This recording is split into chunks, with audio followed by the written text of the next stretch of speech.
tervetuloa seuraamaan tänne syysbreikkiin meidän podcastin ensimmäistä jaksoa.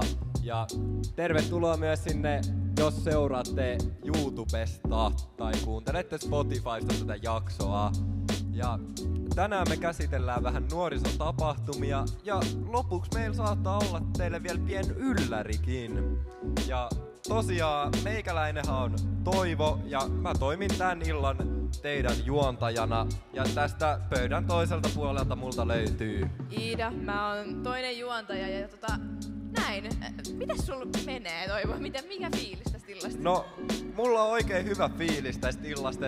Tätä on tosi pitkään odotettu tätä iltaa ja meillä on paljon mahtavia esiintyjiä tulossa tänään. Ja kyllä mun nyt pakko olla rehellinen tässä. Että kyllä mä vähän jännittää olla tässä lavalla tällä hetkellä. Mä katon, niin siellä on yleisössä aika paljon porukkaakin jo meitä seuraamassa. Mut mites sulla, Iida? Joo, mua jännittää ihan sairaasti, jos ollaan ihan rehellisiä, mut innolla ootan. Eiköhän me tästä jotakin saada. Kyllä tästä hyvä tulee. Joo, no niin kuin äsken vähän puhuttiin, että täällä on niinku podcasti, niin mikä ihmeen podcast? Et tätä ei ole aikaisemmin ollut, että mitä täällä tapahtuu, niin meillä on tämmönen Duvan kanssa tämmönen podcasti, missä me käsitellään kaikki nuoria koskevia asioita, kaikki kivoja aiheita ja vastaavia. Ja niinku me ollaan pitkään mietitty, me haluttais tällainen, niin nyt me ollaan päästy vihdoin toteuttamaan. Jep, ja just mietittiin tosi pitkään tätä, että olisi tosi siistiä saada niinku tämmöistä tehtyä. Ja nyt ollaan täällä syysbreikissä. Mietittiin, että tää olisi hyvä launchaa täällä. Ja tosiaan yritetään saada joka kuukausi yksi jakso tehtyä näin alkuun. Ja tosiaan ajateltiin, että niinku kuvauspaikat vois vaihtua, että tänään ollaan täällä syysbreikissä. Ja ensi jakso voi tulla vaikka Mikkelin torilta tai mun olohuoneesta, että sitä ei vielä tiedetä. Ja tosiaan tossa äsken jo mainitsin, niin näähän videoidaan YouTubeen katsottavaksi ja Spotifysta sit pääsee kuuntelemaan. No, Joo. Ollaan tosiaan tänään täällä syysbreikissä ja meillähän on täällä paljon esiintyjiä. Niin haluaisitko sä, Iida, kertoa meille, että ketä meillä tänään oikein täällä on? No siis ensin me aloitetaan sillä, että meillä on 3 nuorisoryhmää ja sen jälkeen 3 pääesiintyjää. Eli nyt tänä vuonna siis laajin artistikattaus, mitä niinku on tähän mennessä syysbreikissä ollut. Niin haluatko sä kertoa meidän nuorisoryhmät vaikka? No voinhan mä kertoa, että tosiaan meillä on tänään 3 nuorisoryhmää esiintymässä ja ensimmäisenähän on tuo Cryonix, joka tulee tuolta Lappeenrannasta ja soittaa trash-metallia ja varmasti oikein menevä keikka tulee heillä olemaan. Ja toisena meillä on Buuneo, joka on mikkeliläislähtöinen elektronista poppia kautta räppiä tekevä artisti. Ja tää on sen debyyttikeikka, eli se ei ole ikin ennen esiintynyt missään ja innolla kyllä odotan, että mitä hän on meille tänne tänään keksinyt. Ja sitten viimeisenä nuorisoryhmistähän meillä on Yhteiskunnan pienet porsaat, jotka soittaa hardcore-punkkia. Ja siitä keikastahan ei tule energiaa puuttumaan. No miten siitä, Iida, pääesiintyjä? Ketäs meillä tänään on? No, ensimmäisenähän meiltä löytyy varmaan siis tämän hetken Suomen rapin kovin naisräppäri, eli Senia, jonka jälkeen sitten me päästetään lavalle toi Tuuli, joka on ehkä vähän semmoista popimpaa, että se ei ole niin niinku räppiä. Ja sit illan kruunaa meillä Jore ja Tsiipoppa. Ja no, ne ei esittelyä hirveästi varmaan kaipaa, kyllä te kaikki tiedätte varmaan. Jep. Ja tosiaan tää on nyt 4. vuosi putkeen, kun järjestetään syysbreikki, mut monessa syysbreikki tää, Iida, sulle on? No siis, mullehan tää on vasta toinen syysbreikki, että mä olin viime vuonna niinku asiakkaana siellä yleisön joukossa ja tänä vuonna sit päässyt tänne lavalle asti. Ja näin. Yes. Ja mullehan tää on tosiaan niinku 4. syysbreikki, missä mä oon. Et muistan ensimmäisenä vuotena syysbreikkihän järjestettiin tuolla Mikaelissa ja sinnehän mahtuu se noin 700 ihmistä. Ja tosiaan nyt meillä on aika tosi paljon enemmän porukkaa täällä ja mähän olin silloin ensimmäisessä syysbreikissä myös niinku tuolla Mix Studion breikki-workshopissa apuohjaajana, mutta eihän siitä apuohjaamisesta mitään tullut. Et mähän lusmuilin siellä kavereitten kanssa menemään ja muistan lähdettiin sitten katsomaan meidän illan pääesiintyjää silloin ja sehän oli Ibe.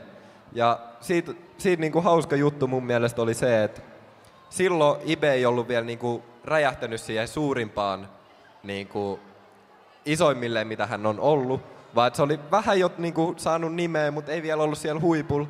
Mutta aika nopeasti sen syysbreikkikeikan jälkeen niin Ibe räjähti oikein kunnolla ja oli ihan siellä huipullaan. Et Mikkelin syysbreikki sai Iben uran räjähtämään. Just näin. Ja Iben jälkeenhän meillä on esiintynyt syysbreikis toi Sex Main ja viime vuonna oli kans toi Isaac Elliot ja ennen sitä hän esiintyi toi Average Kid Luke. No, kyllä. Mites Ida, mitä sä tykkäsit viime vuoden syysbreikistä? No siis viime vuoden syysbreikki oli tosi hauska. Me oltiin friendien kanssa lähinnä hengailtiin ja sitten, no AHKL:n keikka oli kyllä kova, sitä odotettiin innolla ja sitten Isaac Elliothan nyt kruunasi illan, että se oli hieno keikka sekin. Jep. Mäkin kyllä tykkäsin tosta AKL:stä tosi paljon, mutta mä kyllä vähän huomasin, että sillä ei ollut ehkä silloin vielä niin paljon esiintymiskokemusta ja näin, että se oli ehkä vähän niinku poissa oleva sillä keikalla ja tälleen, mutta kyllä se niinku jokaisen biisi veti tosi hyvin ja silleen hyvältä kuulosti. Ja Isaac Elliot tietenkin, mitä silloin joku yli 10 vuotta niinku kokemusta musiikkibisneksestä, niin veti sitten tietenkin todella varman vedon ja hyvin meni.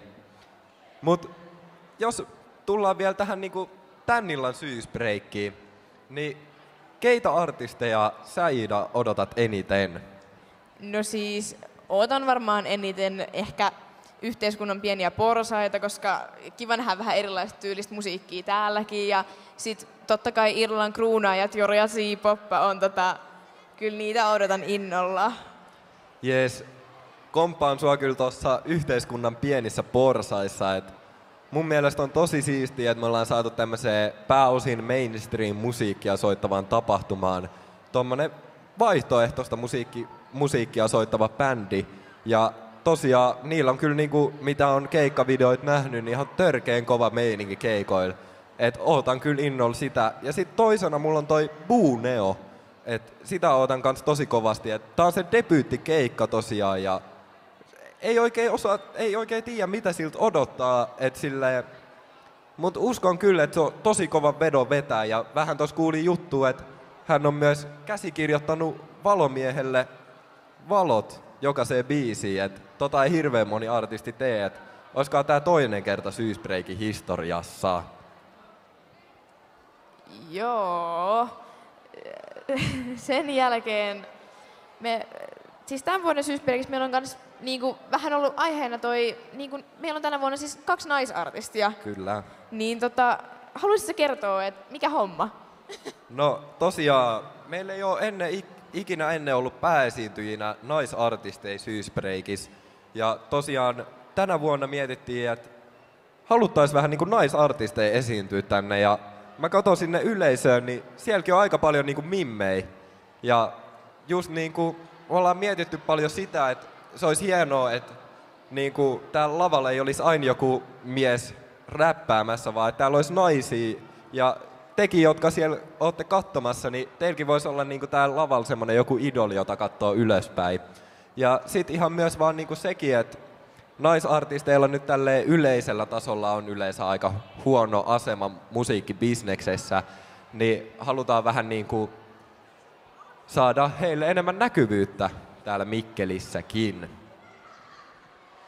Joo, no kyllä. Sitten seuraavaksi voitaisiin vähän puhua, kun Nuvalla on vissiin näitä muitakin tapahtumia kuin pelkästään tämä syysbreikki, niin haluaisitko kertoa meille vähän niistä? Joo, Nuvallahan on niinku paljon eri tapahtumia. Et meillä on esimerkiksi just Leffa Yötä, mikä on tosi pitkä perinne täällä Suomessa kuin Mikkelissä siis. Ja peräti 15 vuotta jo järjestetty sitä ja mun mielestä se on just sellaista niinku nuorisokulttuuria, mitä mä haluaisin nähdä lisää Mikkelissä, kuten myös koko niinku Suomessa, että me nuoret vallataan leffateatteri koko yöksi itsellemme käyttöön ja katsotaan siellä elokuvia ja chillaillaan yhdessä. Jep, joo. Tänä vuonna taisi olla tuossa joskus keväästä oli toi meidän leffayö ja meillä oli siellä 3 leffaa. Joo. Ensimmäisenä taisi olla Minecraft-elokuva, joka oli silloin ihan tuore. Ja sen jälkeen oli Mickey 17 ja sitten vielä viimeiseksi jakso katsoa tuon Captain America Brave New Worldin.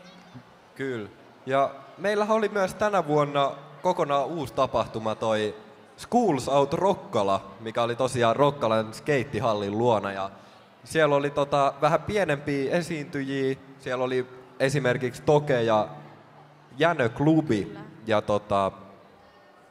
mun mielestä tommoset vähän pienemmät tapahtumat on silleen aika kivoja, että mun mielestä meidän pitäisi niinku järjestää noita enemmän, koska niissäkin on enemmän semmoista yhteisöllisyyttä ja semmoista hienoa nuorisokulttuuria, että tullaan sinne ja hengaillaan niinku yhdessä yhtenä isona porukkana ja ehkä syyää vähän hyvää ruokaa ja katsotaan hyviä esityksiä ja tälleen.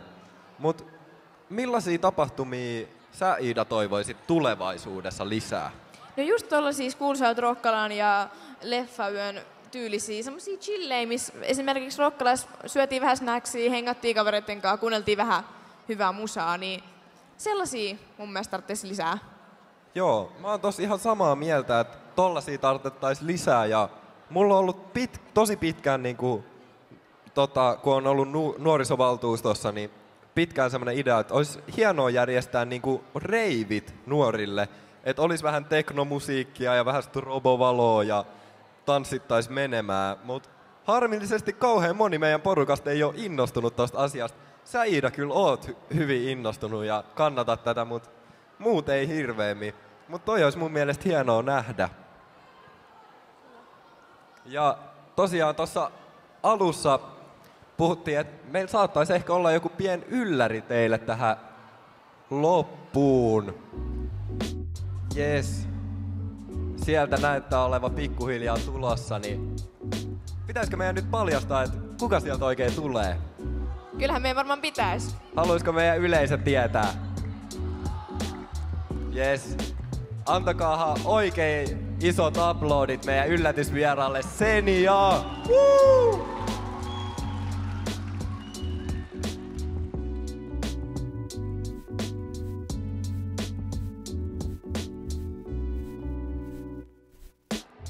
Yes. No mennään sitten ihan meidän pääkysymyksen äärelle. Aloitetaan tällä, että miten sä oot päätynyt musiikkialalle, vai sä oot tiennyt varmasti, että se on haastava ala niin kuin menestyä? Mä oon aina niinku vetäytynyt ton musiikin pariin. Mä oon lapsuudesta asti ollut paljon niinku läsnä musiikkiperheessä ja musiikki on ollut isovanhempienkin puolella. Niinku vaari oli artisti, laulaja.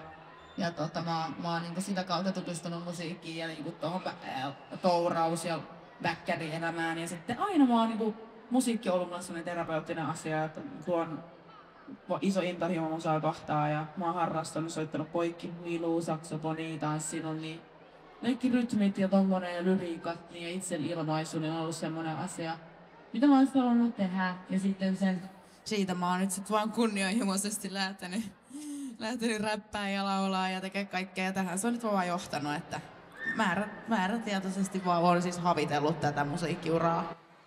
Joo, kiva kuulla ja hienoa, että oot lähtenyt, koska joo. Ja sitten meillä oli seuraavan kysymyksen, että millaisena sä koet mahdollisuuden nuorella naisrap-artistilla nousta isoksi musabisneksessä, etenkin niinku Suomessa ja maailmallakin? Ai millaiseksi mä koen niinku? Et millaiset mahdollisuudet? Niin, millaiset mahdollisuudet? On ollut aika, musta tuntuu, että on vähän kaksipiippunen juttu, koska tosi paljon on sitä, että on ennakko-oletuksia ja on vaikea ehkä naisena miesvaltaisella alalla niin breikkaa niinku isolle yleisölle ja ei ole välttämättä naisilla semmoisia toisia naishenkilöitä, kenen kanssa kollaboida samalla tavalla kuin esimerkiksi miehet keskenään tekee paljon biisejä yhdessä ja jos naisia alalla paljon on, niin kenenkaan ne naiset niin kollaboi muiden kuin sit niiden miesten kanssa. Niin ehkä silleen, niin siltä kannalta niin voi olla, että on ollut vähän vaikeampaa ennen, mutta kyllä mä koen, että tällä hetkellä hommat on menossa oikeaan suuntaan. Täällä on ihan sika paljon niin uskaltanut jengiä laittaa TikTokiin räppivideoita ja tehdä biisejä ja aloittaa niin uusia waveja ja esiin niin omaa itseään artistina. Niin mä tykkään, että on kaikki Louna, on Keiju, meillä on just toi Sara B. Leila, on ihan sikana artisteja, joita nyt on niin tehnyt ja lisää vaan tulee. Niin. Jes, mun mielestä on kans hienoa just TikTokissa nähnyt paljon, että on alkanut nousee paljon uusia naisartistin nimiä. Siellä just mainitsit Louna Onlinein ja Keijun, jota itsekin tulee paljon kuunneltua. Mut mietin vielä niinku ihan sitä, että miltä susta on tuntunut niinku työskennellä, just mainitsit, että musabisnes on miesvaltainen ala. Et miltä susta on tuntunut työskennellä tällä alalla? No mulla on ainakin henkilökohtaisesti niin ollut, en tiedä onko hyvä tuuri vai onko sit vaan niinku yleisesti tällä alalla niinku tällä hetkellä asiat hyvin, mutta mulla on ollut sellainen tosi hyvä tiimi, että mua on kannustettu ja mua on kannustettu just nimenomaan ole oma itteni ja puhumaan niistä mun omista arvoista tällä. Vaikka ne olisi ehkä ristiriidassa joidenkin niin kuin miesoletettujen arvojen kanssa, niin ne voi, niin kuin, silti mua on kannustettu tekemään niin ja on ollut sellainen kotoisa olo, enkä ole silleen kokenut hirveästi mitään semmoista negatiivista. Eteenpäin on vaan menty, mutta on kyllä kuullut hirveästi, niin kuin, että ei kaikilla ole välttämättä sama tilanne, niin mä kyllä niin kuin, kannustan aina olemaan niin kuin vokaali ja puhumaan, niin kuin pitää omia puoliaan. Mutta mulla itselläni on ollut kivaa ja ehkä vielä sellainenkin pikku juttu tähän, että se on ollut jotenkin ehkä spesiaalia vielä, koska musta tuntuu, että mä oon sitä generaatioa, että mä oon joutunut vielä todistelemaan aika paljon ja näyttää jengille. Niin sit kun on pöytä, mikä on täynnä miehiä ja mä olen paras, niin on se aika jees. No, mä aloin tossa vielä miettiä, että olisiko sulla niinku vinkkejä niinku musiikkiharrastuksen aloittamisesta, jos vaikka haluaisi alkaa räppää, niin mistä niinku lähtee liikkeelle?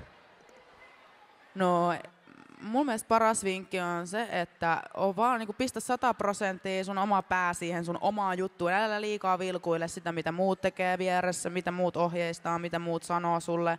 Vaan tee vaan niinku sitä sun omaa brändiä ja kasvata sitä sun omaa juttua. Ja sitten paljon tunteja. Ja ihan siis ei pelkästään niinku pop-jats-puolen ja rock ja tämmöisen niinku kevyen musiikin puolen niinku oppeja, vaan ihan niinku klassisestakin musiikista saa ihan sairaasti matskua ja kaikkea niinku rakenteisiin tuonne selkärankaan, niinku, että ota kaikki irti, kaikki musiikkiin liittyvä rytmeihin, kaikki, ja sit vaan oo niinku itse varma, se pitää hakea sitä, se ei välttämättä tule syntyessään, vaan se, että sä oot itse varma, meinaa myöskin mulle sitä, että sä oot päättänyt olla itse varma.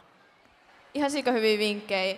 Sitten vielä vikaa meillä olisi olisi pystynyt antaa sneak peekia, että kun se on tuossa 1,5 tunnin päästä alkamassa keikka, niin että mikä fiilis, mitä on niinku luvassa? No niin kuin mä sanoin, mä en muistaakseni ole koskaan täällä Mikkelissä vielä keikalla ollut, niin mä ootan ainakin teiltä ihan sairasta energiaa. Saaks mä vähän ääntä teistä? Yeah. No mä toivon toi X ainakin 100 kertaa enemmän ääntä. Ja sitten, niin täällä on tosi hyvät puitteet. Mulla on teille hyvä show, minkä te tuotte näkee. Ja se tulee olemaan äänekäs, joten pysykää linjoilla. Yes. Siinä oli meidän kysymykset sulle, Sen, ja kiitos tosi paljon, kun tulit meidän vieraaksi tänne. Kiitos. Kiitoksia ja tsemppiä päivään ja nähdään kohta keikalla. Yes. Kiitos paljon. Ja sitten? Mitä? Meidän pitää... Ai niin joo. No niin, sit seuraavaan meillä olisi vuorossa kolme nuorisoryhmän esitystä täällä syysbreikissa. Ja tänä vuonna Nuva on päättänyt avata ovet myös nuorisoryhmille muista paikkakunnista. Joten ensimmäisenä meidän syysbreikin lavalle nousee Cryonics. Cryonics on 15-16-vuotiaista nuorista koostuva lappeenrantalainen thrash metal yhtye. Yhtyeen musiikissa thrash saa vaikutteita muistakin metalligenreistä, tuoden soundin omanlaisensa vivahteen. Tervetuloa Mikkeliin Syysbreakin lavalle Cryonics! Yes.